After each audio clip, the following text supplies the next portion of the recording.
Bonjour à toutes et à tous, j'espère que vous allez bien et bienvenue dans ce nouveau brief en date du 18 février 2025. Comme d'habitude, nous allons balayer le calendrier économique, puis nous allons faire un point S&P 500, Nasdaq et nous terminerons par le BTC. Si la vidéo que nous vous proposons vous plaît, n'hésitez pas à nous suivre sur les différents réseaux sociaux et surtout à aimer et à partager cette vidéo. Alors, calendrier économique de cette semaine. Alors, il me semble que cette semaine, il n'y a pas grand-chose. Donc là, si je regarde This Week, il me semble que cette semaine, il n'y a pas grand-chose d'intéressant, hormis peut-être le FOMC minutes. Mais voilà, sinon, pas de choses intéressantes. Alors, il me semble que c'est la semaine prochaine où il y a voilà, le corps PCE, donc voilà, l'unique data pour moi d'ici les 2 semaines à venir, hyper important. Après, bon, on a le chiffre du PIB.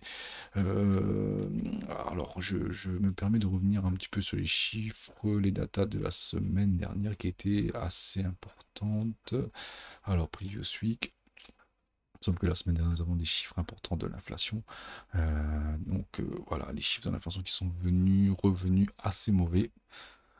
Donc voilà, on attendait, enfin allez, assez mauvais, mais bon, c'est pas non plus la fin du monde. Donc 0,1% de manière globale au-dessus des attentes. Et il me semble qu'on avons eu un PPI qui était plutôt pas mal. Voilà, donc chiffre d'inflation mauvais, mais PPI plutôt correct. Alors le marché n'a pas réagi de manière excessive. Ce qui pourrait expliquer ça, ça serait qu'en fait, la Fed dispose de data. Ici, qu'on peut voir sur Trueflation. Donc, Trueflation, c'est un site internet qui donne l'inflation en temps réel. Donc là, je pense que la Fed dispose également de ces données-là, qui voit qu'en fait l'inflation est en train de diminuer de manière drastique. Donc là, nous avons eu une forte baisse, sauf que les chiffres annoncés ici sont les chiffres, il me semble, de janvier, donc fin janvier, donc les chiffres de décembre. Donc nous avons à peu près 2 mois de décalage. Donc là, pour moi, d'ici 2 mois, donc le CPI du mois prochain, voire le mois suivant, on aura des chiffres de l'inflation qui sont plutôt corrects. Donc là, je pense que le marché le sait et c'est pour ça que là maintenant, si je passe sur le S&P 500, donc là c'est le Nasdaq, moi je passe sur le S&P 500, donc là on peut voir que le marché n'a pas surréagi euh, à cette nouvelle. Donc attendez, je me permets de remettre le petit range que nous avons la semaine dernière. Hop, hop. Donc range ici. Donc là nous avons un range. Et puis là on est venu prendre le haut de ce range il y a 2 semaines déjà. Et là on est revenu refaire un nouvel ATH. Et on peut voir que les chiffres de l'inflation c'était le 12. Donc là, le 12, effectivement, nous avons une belle mèche ici, mais bon, rien comparé on va dire, au fait que Powell ait dit que nous aurons 2 baisses de taux au lieu de 3 cette année. Donc voilà, vous voyez bien que là, la réaction n'est pas du tout la même. Donc la petite réaction, le marché est reparti vers le plus haut et reparti refaire un ATH. Donc voilà, mauvaise nouvelle, mais au final, que le marché n'a pas pricé de manière mauvaise. Donc, cela veut dire que le marché s'attend à ce qu'il y ait une baisse de l'inflation dans les prochains mois à venir. Voilà. Donc maintenant, si on revient sur le S&P 500, donc là, on était dans un range, on est venu balayer le plus bas de ce range, on est venu prendre le stop ici. Donc, on est venu nettoyer au sud. Donc, la contrepartie vendeuse était de l'autre côté, c'est-à-dire au sud ici. Donc là, ouais, prise de stop.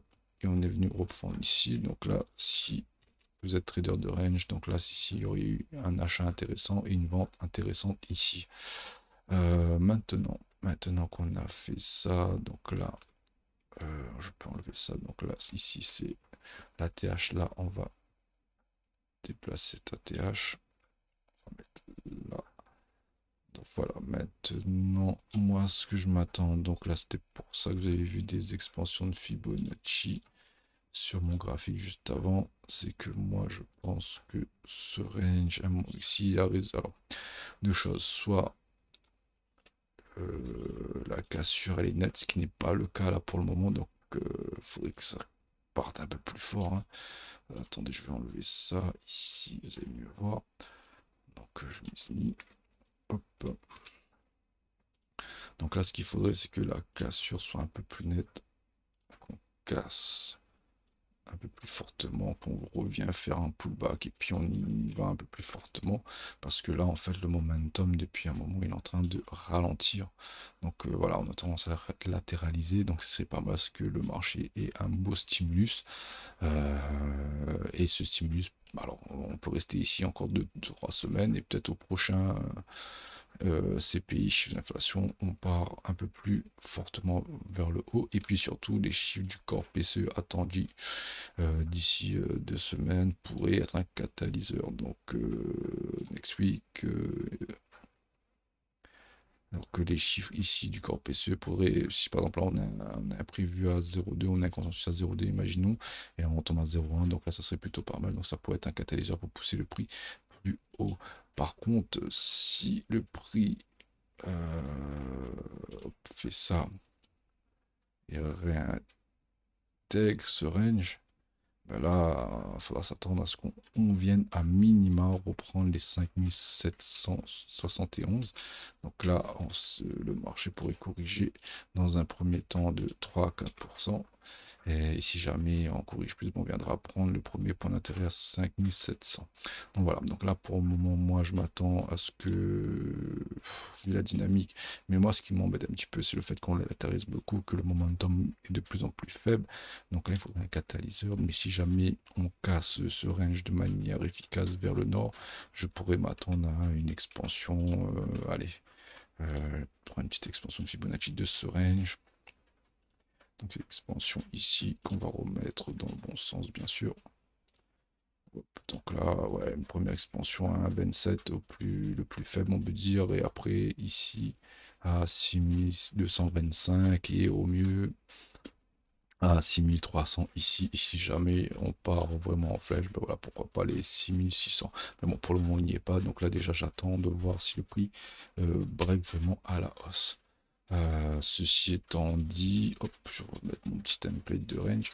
Ceci étant dit, bon, voilà, moi je pense que le corps PCE de pas cette semaine, la semaine d'après, nous donnera un petit peu la direction du prix, mais en tout cas là, ceux qui veulent trader quelques points d'intérêt cette semaine, vu qu'il n'y a pas beaucoup de news, donc ça peut être intéressant. Donc là, logiquement, si on regarde un petit peu en daily. Donc là, aujourd'hui, on est le lundi, donc le mardi. Donc là, on est venu prendre le plus haut de lundi. Donc là, on peut espérer venir prendre peut-être, pourquoi pas, le plus bas de lundi ici.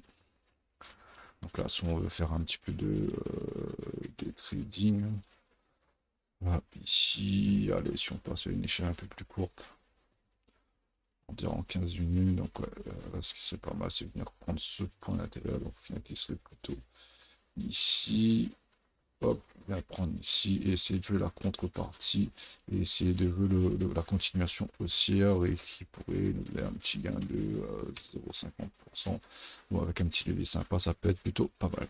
Alors, ceci étant dit, passons au Nasdaq. Alors, le Nasdaq, il me semble que c'est à peu près pareil. Alors on était dans un range, sauf que le Nasdaq, contrairement pardon, au S&P 500, n'avait pas fait de nouvelle ATH il y a 2 semaines. Donc là, au niveau du Nasdaq, on était bien venu nettoyer ce plus bas ici. Donc on a nettoyé d'abord le range au sud. Donc on est revenu retester les mèches ici.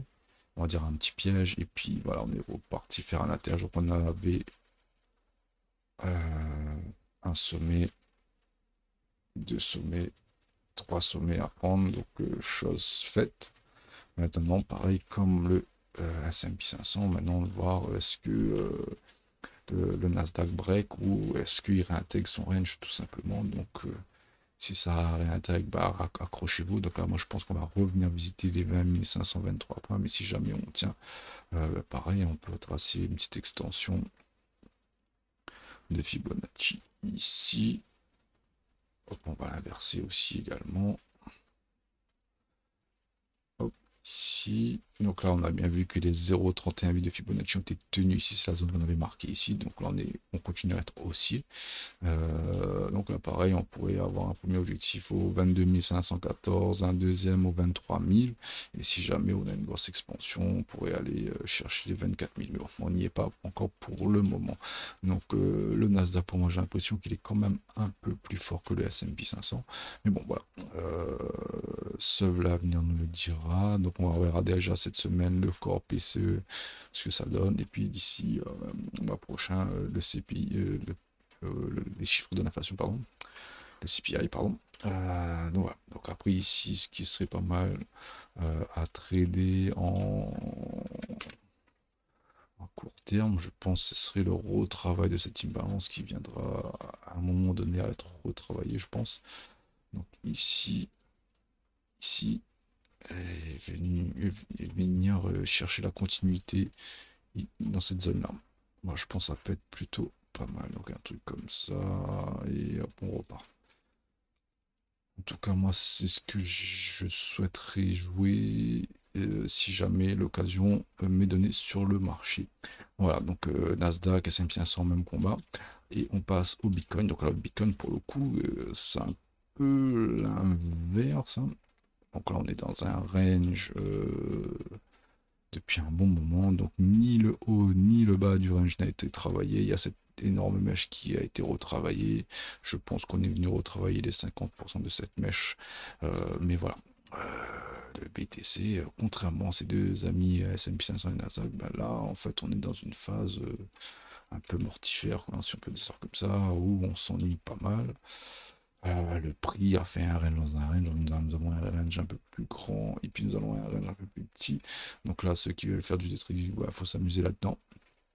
Et ceux qui cherchent à faire un mouvement plutôt swing, il faudra essayer de voir quelle borne le BTC va balayer. D'abord là, au vu du prix, au vu de la dynamique, on peut dire qu'il y a de fortes probabilités quand même pour que le BTC continue cette trendline baissière, hein. Donc là, si on fait une continuation baissière par une petite trendline, donc là, ça, je pense qu'à un moment donné, ça va venir ici comme ceci.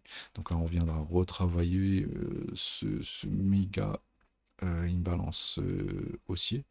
Donc voilà, donc moi je pense qu'on peut le travailler au moins jusqu'à sa moitié sans trop sourciller, quoi. Donc 82 000, donc là-dessus, si ça vient ici, bon, les altcoins, bon voilà, faudra s'accrocher, mais au moins on viendra prendre ce plus bas, le range aura été résolu, enfin, pas résolu, mais au moins aura été nettoyé au sud, donc la contrepartie vendeuse se trouvera à minima à l'ancienne ATH au 109 000. Donc voilà un petit peu ma vision du Bitcoin. Donc là pour moi, au vu de la direction, je m'attends de plus en plus à ce qu'on vienne retravailler cette zone-là, qui est une zone quand même assez importante, où il y a la grosse impulsion. Donc je m'attends qu'on vienne retravailler ça, qu'on vienne prendre les 89 000 au, allez, à maxima les 82 000, et après on va continuer de manière haussière, parce que tout simplement, si on dézoome, on voit que le BTC, il est haussier, hein, tout simplement au long terme. Donc pour moi, il n'y a pas d'inquiétude, mais voilà, cette zone-là, elle a été travaillée qu'une seule fois. Pour moi, cette zone va être retravaillée, qu'on va reprendre ce stop. Et puis surtout, moi je pense que là, le Bitcoin va se latéraliser et à un moment donné, il viendra se raccrocher au Nasdaq ou au S&P 500. Maintenant, à voir, est-ce que le Nasdaq, le S&P 500 réintègre le range ou break le range? Si ça réintègre, le Bitcoin, je pense qu'il va venir ici, sûr et certain, voire même un peu plus bas, peut-être retester son breaker ici, c'est-à-dire sa ligne de cassure. Ou si le Nasdaq pousse, enfin Nasdaq et S&P 500 poussent plutôt vers le haut, on peut voir un Bitcoin bien prendre ce plus bas et puis pousser pour rattraper le retard, on va dire, de ces deux collègues. Voilà, moi j'ai pas plus de choses à dire sur le BTC. Donc moi concrètement, j'attends la résolution de ce range, soit au nord, soit au sud, enfin qui est une des bandes qui est nettoyée. Une fois que l'une de ces bandes sera nettoyée, je me positionnerai éventuellement sur un petit swing. Voilà. Donc suivez bien l'actualité économique de la semaine suivante, pas cette semaine, la semaine d'après. Mais voilà, pas plus de choses à dire. Je vous souhaite un excellent week-end et une bonne semaine de trading. Bon courage, à bientôt.